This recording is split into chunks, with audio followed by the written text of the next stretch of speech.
Nakatikim ka na ba ng pagi o stingray? Kung hindi pa, subukan mo itong kinunot ng mga taga Bicol. Gawa ito sa hinimay na pagi at iniluto sa creamy na gata. Mas nakakawili kapag maraming sili. Madali pa to sa easy. Tuturuan ka ni Tipsy. Let's go!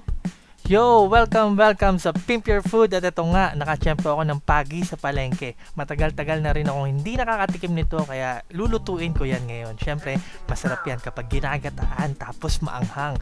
O yung kinunot ng mga taga Bicol. Kaya yan, bumili din ako ng fresh na gata.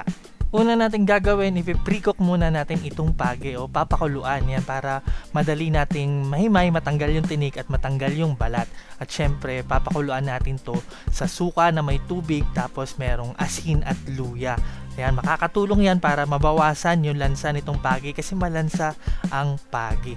Yan, nilagyan ko lang yan ng 1 cup ng suka tapos 1 cup ng tubig. Papakuluan natin yan sa katamtamang apoy ng mga 10 to 15 minutes. Yan, para naman di masyadong malabog.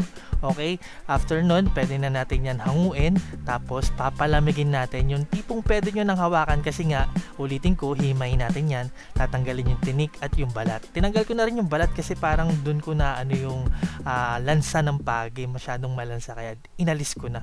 Okay? Ayan, palamigin lang natin yan. Tapos syempre para maalis palalo ang lansa, syempre gagamit tayo ng mga mababangong sangkap, yung mga aromatics natin. Didikdikin ko na para sa maximum flavor at aroma. Ayan, naglagay ako dyan ng luya, bawang at sili. Dikdikin na natin. Ganda ng almeres ko. Kung gusto nyong bumili niyan, granite yan, nabili ko yan sa Shopee. Ayan, lalagay ko yung link sa comment section. Ayan na nga pala yung pagi natin. Natanggal ko na yung tinik niyan, saka yung balat. So, kakainin na lang talaga yan ang kakainin mamaya, diba? Gigisa na natin itong ating pinitpit na aromatics. Maglalagay na rin ako dyan ng sibuyas at ng kamatis. Optional lang yung kamatis. Alam ko sa iba, hindi naglalagay ng kamatis. Nasa sa inyo naman yan, pero yun nga, naglagay na ako kasi trip ko yung lasa ng kamatis sa gata. At syempre, dagdag na rin, pambawas ng lansa. Naglagay ako dyan ng asin at paminta. Medyo mahilig ako sa paminta, kaya dinamihan ko. Isa pa nga palang pwede nyo pantanggal ng lansa, pampabango, pwede kayong gumamit ng tanglad. Wala lang akong nabili yan, pero mas mainam kung malalagyan nyo ng tanglad. Okay, pag malambot na ang ating mga aromatics, pwede na natin ilagay yung ating nahimay na pagi. Okay, igisa natin yan dyan.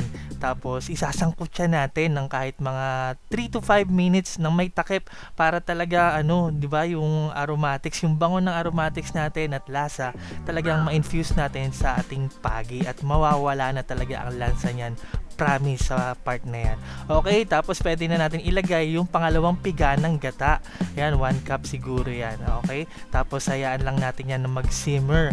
Pag nagsisimmer na, pwede na natin ilagay yung ating malunggay. Yan. Para sa akin, hindi yan optional. Importante that may malunggay, di ba? Para masustansya. Okay, nagdagdag pa ako dyan ng siling berde at ng pula. Okay, tatakpan natin yan. Simmer natin hanggang sa medyo matuyo na. Mapapansin nyo, ayan, medyo natuyo na yung ating pangalawang piga ng gata. Lalagay na natin ngayon yung purong gata natin. Approximately siguro nasa 2 cups yan. Tapos medyo may buo-buo kayong nakita kasi galing yan sa ref ko. Okay, titimplahan natin yan ng patis or asin kung anong gusto nyo, 'di ba? Tapos maglalagay ako, optional lang, vetchin or MSG, tapos konting turmeric powder kasi ayoko nang maputla yung kinunot. Gusto ko lang may kulay siya ng konti. Yan. Optional din naman yon yung turmeric powder. Okay, tapos simmer natin yan ng wala ng takip. Hayaan lang natin yan na magmantika ng konti. Mapapansin nyo, umibabaw na yung mantika. Tapos eto, magpapabango at magpapasarap lalo dito. Pipigaan natin yan ng kahit mga 4 na piraso ng kalamansi. Kung wala kayong kalamansi, lagyan nyo na lang ng konting suka. Pero mas mainam kung kalamansi ang gagamitin nyo, di ba? Para sa freshness ng ating dish. Nako, iba talaga pag kalamansi. Tapos konting halo na lamang. At syempre, pwede na natin i-serve yan. Ganun lang kadali, di ba? Ganun lang kadali magluto ng kinunot na pagi.